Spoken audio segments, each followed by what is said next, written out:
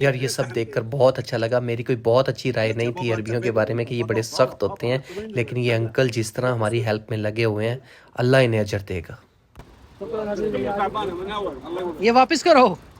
ये दोनों वापस करना पड़ेगा। अब साइलेंट हो जाए। हेलो दोस्तों, आधे घंटे का टाइम गुजरा है, बाहर मौसम बहुत गर्म था। ठीक है, आपने सिचुएशन देख ली, गाड़ी खराब हुई है, बैटरी का मसला बना है, लेकिन इस आधे घंटे ने हमें तंग नहीं किया, गर्मी नहीं फील हुई। उसकी एक वजह इनका बिहेवियर, यहाँ के लोगों का। मतलब जैसे ही गाड़ी में मसला हुआ है, हमने एक को रोका है और धड़ाधड़ कभी एक बंदा रुक रहा है, कभी दूसरा रुक रहा है कि मेरे से तार ले लो, मैं ठीक कर देता हूँ। साथ साथ मिलके उन्होंने हमारे गाड़ी का बंदोबस्त किया है और अब हम इस काबिल हुए हैं कि दोबारा ट्रैवल पे निकल चुके हैं। तो मतलब जितनी भी मुश्किल हो, अगर आपको अच्छे लोग मैसर आ जाए ना, तो आपका काम बड़ा आसान हो जाता है और ये एक दूसरे की मुस्कुराहट का बायस बनते हैं। तो बड़ा पॉजिटिव एटीट्यूड था अरेबिक पीपल का, तो बड़ा अच्छा लगा, बहुत अच्छा गुजरा। दोस्तों आज का व्लॉग यहीं पर क्लोज करते हैं। अरबी लोगों के बारे में आपकी क्या राय है, अपने कमेंट्स में ज़रूर बताइएगा। अगर वीडियो आपको पसंद आई हो तो ज़रूर लाइक करें, कमेंट करें, और अगली वीडियोस आप देखना चाहते हैं तो इस चैनल को, नुमान नामा को ज़रूर सब्सक्राइब करें। इंशाल्लाह नेक्स्ट व्लॉग में एक नए व्यू के साथ, एक नई स्टोरी के साथ आपसे मुलाकात होगी। इजाज़त दें, अल्लाह हाफिज़।